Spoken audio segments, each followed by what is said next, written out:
네, 모두 안녕하세요. 안녕하세요. 네, 항상 여기 설 때마다 느끼는 거지만 항상 시간이 가면은 한 주가 가면 또 한 주가 오잖아요.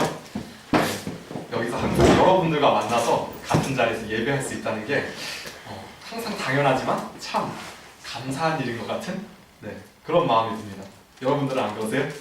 여기 분들은 좀 많이 그러시고 그래서 많이 공유해 주셔서 감사합니다. 네, 오늘 말씀은 당신은 누구의 이웃입니까? 라고 하는 제목을 가지고 우리 하나님의 말씀을 한번 나눠봤으면 좋겠는데요. 예수님을 믿는 사람들 그리고 교회를 좀 다녀본 사람들이라고 하면은 최소 한 번 이상은 들어봤을 유명한 계명이 하나 있습니다. 바로 네 마음을 다하고 네 목숨을 다하고 내 힘을 다하고 네 뜻을 다하여 주 너의 하나님을 사랑하여라. 그리고 내 이웃을 내 몸과 같이 사랑하여라 라고 하는 이 계명의 말씀입니다. 이 계명의 말씀은 기독교인이 아닌 사람들도 많이 알고 있는 분들이 계시더라고요. 근데 이 계명을 듣는 사람들 또 이 계명을 이해하는 사람들 이들이 이 계명을 이해하는 방식에 아주 쉽게 범하는 오류가 하나 있습니다. 그거는 바로 하나님을 사랑하는 것 그리고 내 이웃을 사랑하는 것. 이 두 가지는 서로 다른 차원에 놓여있는 별개에 있는 두 개의 계명이다 라고 생각하는 것인데요. 하지만 그렇게 이해하는 것은 이 계명에 대해서 바르게 이해하는 게 아니라고 저는 생각을 합니다. 바로 이 두 가지 계명, 하나님을 사랑하는 것, 내 이웃을 사랑하는 것은 한 가지 차원에 놓여있는 하나의 계명으로 이해되어야 바로 진정한 하나님께서 뜻하시는 계명이라고 말할 수 있죠. 그래서 요한 1서 4장 21절의 말씀에서는 이 계명에 대해서 이런 식으로 풀어서 이야기를 하는데요. 제가 한번 읽어보겠습니다. 하나님을 사랑하는 사람은 자기 형제자매도 사랑합니다. 우리는 이 계명을 주님에게서 받았습니다. 이렇게 이야기를 하는데요. 이 말은 쉽게 얘기하자면 이런 말입니다. 우리들은 모두 하나님께 사랑받았죠? 그렇죠? 근데 하나님께 우리들이 사랑을 받았으니까 우리들도 이제 우리들이 가지고 있는 사랑을 가지고 하나님께 응답해야 될 거 아니에요. 근데 우리들이 가지고 있는 사랑으로 하나님의 사랑에 응답하는 방법 그게 바로 내 형제를 사랑하는 것. 그것이 바로 하나님의 사랑에 대해서 우리가 응답하는 방법 중 하나라는 이야기입니다. 그래서 오늘 이 뜻 안에서 한번 이웃사랑에 대해서 생각해 볼 수 있었으면 좋겠는데요. 여러분들은 이웃사랑이라고 하면은 어떤 사람이 제일 먼저 떠오르나요? 영준 청년은 혹시 이웃사랑이라고 했을 때 제일 먼저 떠오르는 사람이 있나요? 이웃사랑. 네. 주변에 있는 친구들이나 아는 지인들. 네. 이웃사랑이라고 하면 내 주변에 있는 사람들. 혹시 저희 김유미 사모님께서는 이웃사랑이라고 했을 때 떠오르는 인물이 있나요? 마더 테레사. 네? 마더 테레사. 마더 테레사. 네, 수녀님. 저는 안 나오네요. 농담입니다. 저도 마더 테레사 수녀님을 굉장히 존경하는 분으로 굉장히 여기고 있는데요. 제가 좋아하는 두 위인이 있어요. 바로 제가 첫 설교 때 얘기했던 이태석 신부님과 그리고 마더 테레사 수녀님을 굉장히 좋아하는데 생각해보니까 두 분 다 가톨릭 성인이네요. 그러네. 하여간 이 마더 테레사 수녀님은 아무래도 굉장히 유명하게 잘 알려져 있죠. 그리고 또 자신의 전 생애를 그 사역에, 구제 사역에 바쳤던 만큼이나 여러 가지 일화를 가지고 있는데 저는 그 수많은 일화들 중에서 특별히 생각나는 일화를 뽑으라고 하면은 힌두교인들과 관련된 일화가 가장 먼저 떠오르는 것 같습니다. 이제 마더 테레사 수녀님이 그 선교회와 함께 인도에서 사역을 시작을 할 때 이제 슬슬 활발하게 사역을 시작했던 그때 일어난 일입니다. 힌두교인들이 그 선교의 사람들을 보고 굉장히 뿔이 났는데요. 왜냐하면 이 사람들이 우리도 힌두교인들인데 이 수녀들이 와가지고 우리를 개몽시키려고 그런다. 이게 말이나 되냐 이렇게 오해를 하고 이제 막 너희들 죽여버릴 거야. 너희 선교회 사람들 가만둘 줄 알아? 이렇게 협박을 하고 뿔이 나 있던 그 시기였습니다.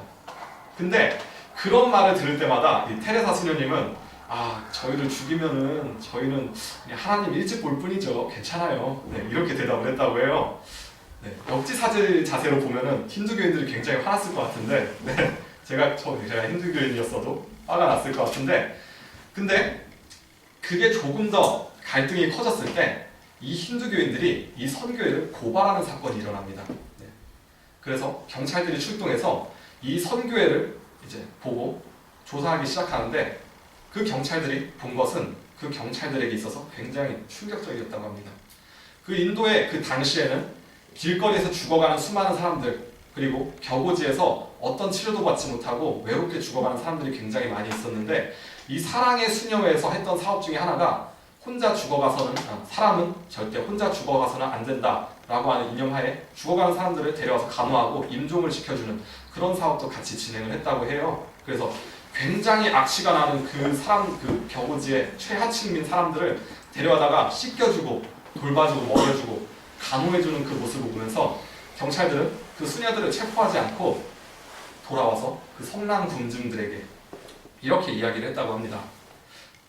저도 여러분들처럼 힌두교인이다 보니까 처음 이 이야기를 들었을 때 굉장히 화가 나서 그들을 체포하려고 갔습니다. 근데 그들이 하는 것을 보니까 생각이 달라질 수밖에 없었어요. 여러분들도 당신들의 어머니와 그리고 자매들을 데려다가 저 수녀님들을 도와주라고 하십시오. 이 힌두교 경찰관들이 그렇게 이야기를 했다고 하는 일화가 하나 있고요. 또 다른 힌두교 승려에 관한 일화가 한 가지 있습니다. 이 힌두교 승려는 결핵 말기로 굉장히 고생을 하고 있던 승려였는데요. 이 승려가 치료할 곳을 찾고 찾다가 다 거절당해서 마지막으로 가게 된 곳이 그 테레사 수녀가 있는 사랑의 수도에 그곳으로 가게 됐다고 합니다. 그리고 그곳에서 정성으로 간호를 받고 치료받은 후에 자신이 30년 동안 믿었던 그 신이 이곳에서 이 수녀들의 있는 공간에서 나는 만날 수 있었다 라고 이야기를 하는데요. 여러분들은 이 이야기를 들으면서 어떤 생각이 드나요? 저는 이 이야기를 들었을 때 이런 게 바로 기적이 아닌가라는 생각이 듭니다. 우리 사람들은 굉장히 사소한 일들로 서로 싸우고 다투고 막혀 있습니다. 그 중에 가장 크게 우리들을 가로막는 것 중에 하나가 저는 종교라고 하는 장벽이라고 생각을 하는데요. 굉장히 두터운 벽이에요. 근데 이 마더 테레사 수녀의 이 행동과 선교회의 사역이 이 굉장히 두꺼운 이 벽을 뚫어버린 거예요. 어떻게 이것이 가능할 수 있을까? 라는 생각을 했을 때 한 가지 떠오르는 것은 바로 이 테레사 수녀가 그리고 선교회가 이 낮고 가난한 사람들, 이 사람들에게 진정한 친구가 되어주고 진정한 이웃이 되어주고 진정한 섬김을 그들에게 베풀었을 때 기적처럼 그 장벽을 넘어서 서로를 인정할 수 있게 되었다는 거죠. 우리들은 어떻습니까? 우리들은 어떠한 장벽 가운데 가로막혀 있고 우리들의 이웃에게 어떠한 모습으로 섬기고 있나요? 오늘 말씀에서는 그 섬김에 대해서 예수님께서 이야기를 하고 있습니다. 오늘 말씀을 한 번만 다 같이 또 읽어봤으면 좋겠는데요. 25절에서 28절 본문을 번갈아 가면서 교독하도록 하겠습니다. 제가 먼저 읽도록 하겠습니다. 누가복음 10장 25절에서 28절 말씀인데요. 먼저 읽겠습니다. 어떤 율법 교사가 일어나서 예수를 시험하며 말하였다. 선생님, 내가 무엇을 해야 영생을 얻겠습니까? 예수께서 그에게 말씀하셨다. 율법에 무엇이라고 기록하였으며 너는 그것을 어떻게 읽고 있느냐? 그가 대답하였다. 너의 마음을 다하고 내 목숨을 다하고 내 힘을 다하고 내 뜻을 다하여 주 너의 하나님을 사랑하여라 하였고 또 내 이웃을 내 몸같이 사랑하여라 하였습니다.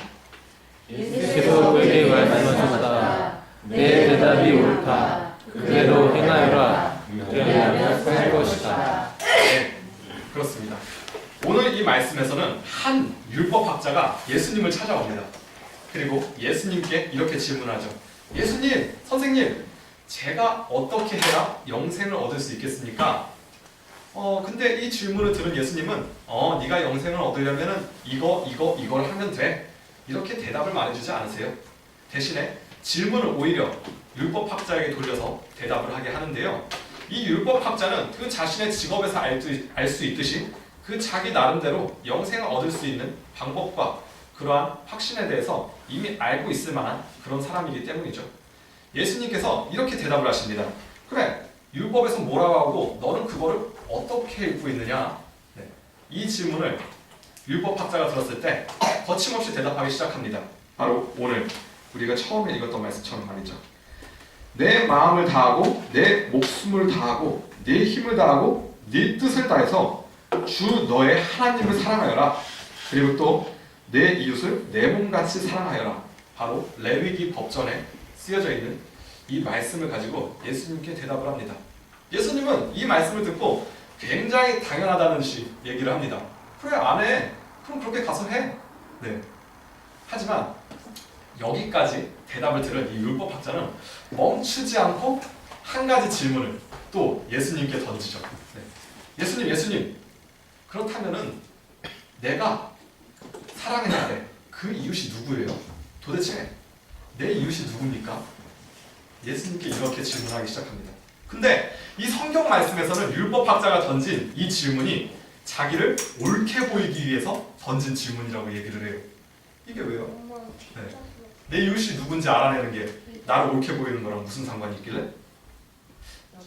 왜냐하면은 이 당시 이 율법학자가 이해하고 있던 이웃, 바로 이 이웃은 이 하나님의 계명에 쓰여져 있는 이웃과는 조금 다른, 조금 더 좁은 의미의 그런 개념의 이웃이었어요. 바로 굳이 표현을 하자면 나랑 종교가 같은 사람들, 또는 나랑 정치적인 색깔이 맞는 사람들, 또는 나랑 이념적으로 사상적으로 나랑 동일한 사람들, 그 정도 사람들이 나의 이웃이 될 수가 있는 거죠. 굉장히 좁은 범위죠. 네. 하지만 예수님께서 말한 이 계명, 그리고 레위기 법전에 쓰여져 있던 하나님의 이 계명은 이러한 좁은 의미의 이웃의 개념이 아니었죠. 하지만 예수님께서 이 율법학자가 원하는 대답을 해준다면 어떻게 될까요? 아마 이런 식으로 대답해 줄 수 있을 것 같아요. 그래, 네 이웃들, 아마 바리새인들, 그리고 제사장들, 레위인들, 그런 사람들이 네 이웃이 아니겠느냐? 적어도 네가 병든 사람들, 죄인들, 세리, 그런 사람들이랑 친구는 아닐 거 아니냐? 아마 이런 대답 정도는 해줄 수 있을 것 같아요. 그렇게 되면은 이 율법학자의 친구들은 이 사회의 소위 메이저들, 이 사람들이랑 어울려 있으면 저 사람 그치, 인정할 수 있지, 이런 사람이 될 수 있는 거죠. 네. 하지만 예수님께서는 이런 율법학자가 듣기 원하는 대답을 이 율법학자에게 던져주지 않습니다. 대신에 예수님은 참 재밌는 이야기뿐이에요. 한 가지 이야기를 이 율법학자에게 들려주십니다. 예수님께서 이르시되 예루살렘에서 여리고로 가는 한 여행자가 있었습니다. 근데 이 여행자가 강도들에게 당해서 죽기 직전까지 얻어맞고 가지고 있는 것들은 다 뺏겨서 길바닥에 비참하게 널브러져 있었죠. 근데 그 길가에 이제 널브러져 있는 그 사람을 본 첫 번째 사람이 있었습니다. 바로 거룩한 제사장이었죠. 이 제사장이 그 길로 내려가다가 그를 봤습니다. 하지만 제사장은 이 강도당한 사람을 도와주지 않고 피해서 갔습니다. 왜 갔을까요? 아마 피 묻은 사람, 그런 사람들의 피를 묻으면 뭐 며칠 동안 부정하게 된다, 이러한 법전들이 무서웠을까요? 이러한 율법들이 무서웠을까요? 하여간 여러 가지 이유가 있을 것 같지만 이 제사장은 도와주지 않고 피해서 지나갑니다. 그리고 또 두 번째 사람입니다. 레위 지파 사람, 레위인도 그곳에 이르러서 그 사람을 보게 되죠. 하지만 이 사람도 동일하게 이 죽어가는 사람을 도와주지 않고 그냥 지나갑니다. 근데 마지막으로 이 사람을 발견한 사람이 있었으니 바로 이 유대인들이 선택받지 못한 사람을 무시하고 더럽게 여기는 사마리아 사람이었습니다. 이 사마리아 사람이 이 죽어가는 이 여행객을 발견했을 때 그냥 제사장과 레위인들이 했던 것과 같이 지나가지 않았습니다. 그 죽어가는 여행객을 태워서 여관에다 맡기고 2데나리온이나 돈을 주면서 이 사람을 돌봐주십시오. 혹시라도 돈이 부족하면은 제가 다음에 와서 이 사람이 치료한 돈을 제가 더 내겠습니다. 이 사람을 돌봐주십시오. 이 사람을 구해서 그 여관에 맡기고 이 사람을 살려주죠. 예수님은 이 이야기를 하신 후에 다시 율법학자에게 질문을 합니다. 네 생각에는 이 세 사람 중에 누가 강도 만난 자의 이웃이 되겠느냐? 예수님께서는 이 율법학자가 자신에게 한 이 질문의 창끝을 그대로 다시 돌려서 율법학자에게 건네줍니다. 야, 경건의 겉모습만 따르고 그냥 허례허심만 따르는 사실상 그 누구의 이웃도 되지 못하는 그 사람들이 너의 이웃이냐? 그 사람들이 진정한 이웃이냐? 아니면 너희들이 더럽게 여겼지만 진정으로 사랑을 행한 이 사마리아인이 진정한 이웃이냐? 그렇게 물어봅니다. 바로 이 율법학자가 가지고 있던 자기중심적인 이웃, 내 생각 안에서만 이웃, 이것을 깨버리시고 다른 사람 입장에서 이웃의 개념을 비로소 바로 볼 수 있게 질문을 하신 것이죠. 이 질문을 들었을 때 율법학자는 한 가지 대답밖에 할 수 없었습니다. 바로 이 사마리아 사람이 이 강도 만난 자의 진정한 이웃입니다. 이 말씀은 너무나도 유명한 말씀이죠. 그래서 우리들 모두 너무나 잘 알고 있는 말씀입니다. 근데 한편으로는 이런 생각이 듭니다. 교회 안에 살아가고 있는 우리들에게 있어서 이웃이란, 나에게 있어서 이웃이란 과연 누구일까? 가끔 여러 가지 모습들을 보지만 때로는 나 자신조차 이 율법학자가 생각하는 것처럼 나에게 있어서 이웃이라고 하는 존재는 이미 정해져 있는 것 같이 느껴질 때도 있습니다. 바로 나에게 이익이 되는 사람들, 같이 있을 때 나를 더 높여줄 수 있는 사람들, 같이 있었을 때 내가 불편하지 않고 내가 행복할 수 있는 사람들, 이 사람들만 나의 이웃일 수 있지 라는 무의식의 생각입니다. 한때 페이스북에서 굉장히 유명했던 예레미야 스티펙이라고 하는 목사의 이야기가 있는데요. 혹시 아시는 분 있나요? 들어보시지 못하신 것 같은데요. 페이스북에서 한때 굉장히 유명했던 한 일화가 있습니다. 이 예레미야 스티펙이라고 하는 목사는 미국 남부지방의 목사님인데요. 대형교회 목사님으로 청빙을 받아서 가게 되었을 때 일화가 굉장히 페이스북에서 한때 뜨겁게 이야기가 됐었는데요. 이 목사님이 부임하게 되는 날에 그냥 이렇게 양복 입고 멋있게 가지 않고 노숙자 복장을 하고 홈리스처럼 냄새나게 머리도 산발을 하고 그렇게 수염도 막 덕지덕지 길러서 갔다고 합니다. 그래서 조금 일찍 그 교회로 가서 앞에서 구걸을 했다고 해요. 교회로 들어가는 사람들에게. 제가 너무 배가 고파서 그런데 저에게 잔돈 조금만 주세요. 저한테 먹을 거 사게 돈 조금만 주세요. 이렇게 이야기를 하는데 그 교회로 들어가는 성도들 중에 아주 조금 몇 사람만이 목사님에게 잔돈을 주고 나머지들은 다 무시하고 자기의 갈 길을 갔다고 합니다. 그리고 이제 비로소 예배 시간이 돼서 예배 드려야 되니까 안에 들어가서 맨 앞자리에 앉았는데 예배위원들이 그 목사님을 뒤로 끌고 가서 맨 뒤에 자리로 이동을 시켰다고 해요. 그리고 비로소 예배의 거의 마지막 시간에 새로운 목사님이 오셨다라고 하는 그 광고 시간에 이제 목사님이 나오시는데 맨 뒷자리에서 노숙자의 복장을 한 예레미야 스티펙 목사님이 앞으로 걸어나가기 시작합니다. 그때서야 그 모습을 본 교인들은 경악하기 시작합니다. 그리고 예레미야 스티펙 목사님이 그 강단에 섰을 때 하나의 말씀을 그 청중들을 향해서 읽기 시작하죠. 바로 마가복음 25장 31절에서 40절 말씀인데요. 내가 줄일 때에 너희가 먹을 것을 줬고 목마를 때 마시게 했고 나그네 되었을 때에 영접하였고 여기 내 형제 중에서 지극히 작은 자 하나에게 한 것이 곧 내게 한 것이니라 라고 하는 말씀입니다. 이 목사님이 말씀을 마치자마자 그곳에 모인 회중들은 모두 숙연해질 수밖에 없었죠. 그리고 이 이후에 이 목사님은 하나의 말을 이어나갔다고 합니다. 저는 오늘 아침에 교인들이 모이는 것을 봤습니다. 하지만 이 1만 명이 모이는 이 교회는 예수 그리스도의 교회는 아니었습니다. 세상에는 교인들이 참 많습니다. 하지만 그곳 가운데 제자는 부족합니다. 여러분들은 언제 예수의 제자가 될 겁니까? 그리스도인이 된다는 것은 여러분들이 믿고 생각하는 것 그 이상입니다. 그것은 바로 이웃과 함께 그리고 그 이웃의 옆에서 함께 살아가는 것입니다. 이 일화를 들으면서 저는 스스로에게 질문을 받는 느낌이 들었습니다. 아까 얘기한 것처럼 나는 과연 누구의 이웃이었나? 그리고 나는 그 이웃에게 무엇을 해야 했는가?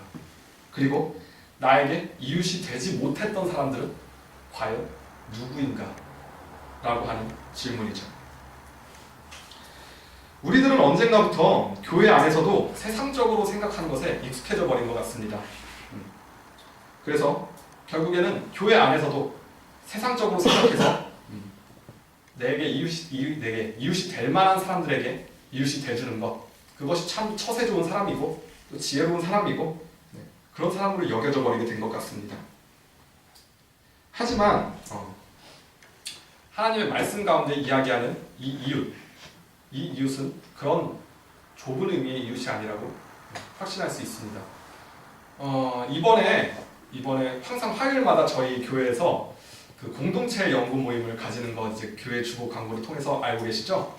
지난주에 이제 그곳에서 이야기를 나누는데 한 가지 이야기를 들었어요. 그 이야기가 제게 되게 마음이 아팠는데 여기서 코바디스 영화 보신 분들 굉장히 많을 거라고 생각을 해요. 네, 저는 비록 보지 못했지만 그 한 가지 이야기를 듣고 나서 관심이 이제 가서 찾아봤는데 그 사랑의 교회 앞에서 이랜드 노동자들이 이제 시위를 했다고 하는데 그 노동자들이 그 교회 안으로 들어가서 예배를 드리려고 할 때 그 사랑의 교회 관계자들이 가로막으면서 남의 교회 앞에서 뭐 하는 짓이냐 그렇게 이야기를 하고 또 그 노동자들이 그 사람들에게 이 교회는 사람을 가려가면서 예배하냐고 그렇게 얘기를 할 때 그런 건 아니지만 이라고 하면서 얼버무렸다고 하더라고요. 그 일화를 찾아보면서 교회라고 하는 것도 이웃이 된다는 것, 교회가 될 수 있는 이유도 정해져 있는 게 요즘 세상이 아닌가 라고 하는 가슴 아픈 생각을 했는데요. 그런 모습 가운데 예수님께서는 이러한 말씀으로 책망할 것 같은 그러한 생각이 듭니다. 누가복음 6장 32절에서 36절 말씀을 한번 다 같이 번갈아 가면서 읽어봤으면 좋겠는데요. 네, 누가복음 6장 32절에서 36절 말씀입니다.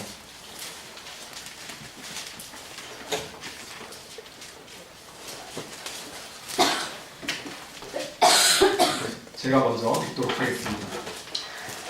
너희가 만일 너희를 사랑하는 자만을 사랑하면 칭찬받을 것이 무엇이냐? 죄인들도 사랑하는 자는 사랑하느니라. 너희를 주께 대하여 주는 사람들에게는 너희가 주께 대하여 그것이 너희에게 무슨 작은 일이 되겠느냐? 죄인들도 그만한 일을 합니다. 너희가 받기를 바라고 사람들에게 구워주면 칭찬받을 것이 무엇이냐? 죄인들도 그만큼 받고자 하여 죄인에게 구워주느니라. 그러나 너희는 너희 원수를 사랑하고 좋게 대하여 주고 또 아무것도 바라지 말고 구워주어라. 그리하면 너희는 큰 상을 받을 것이요 더없이 높으신 분의 아들이 될 것이다. 그분은 은혜를 모르는 사람들과 악한 사람들에게도 인자하다. 너희 아버지의 자비로우신 같이 너희도 자비로운 자가 되라. 아멘. 예수님께서 이렇게 말씀하고 계십니다. 너희들 사랑하는 자로 사랑하면 너희들이 죄인들과 다를 게 뭐냐? 예수님께서 이 땅에 오셨을 때, 예수님께서 우리의 이웃이 되셨을 때, 예수님께서 우리들에게 보여주신 그 사랑은 우리들이 생각하는 그 사랑 그 이상이었습니다. 전혀 사랑받을 자격이 없었던 사람들, 그리고 이 세상 속에서 사랑조차 받지 못했던 병든 사람들, 그리고 세리와 죄인들, 그 모든 사람들의 친구가 되어주고 그들과 어울리며 다른 사람들의 어떤 말에도 흔들리지 않고 그들과 동행하셨던 예수님의 모습, 그 모습이 진정으로 참된 죄인들의 이웃이 되어주는 모습이 아닌가라는 생각을 해봅니다.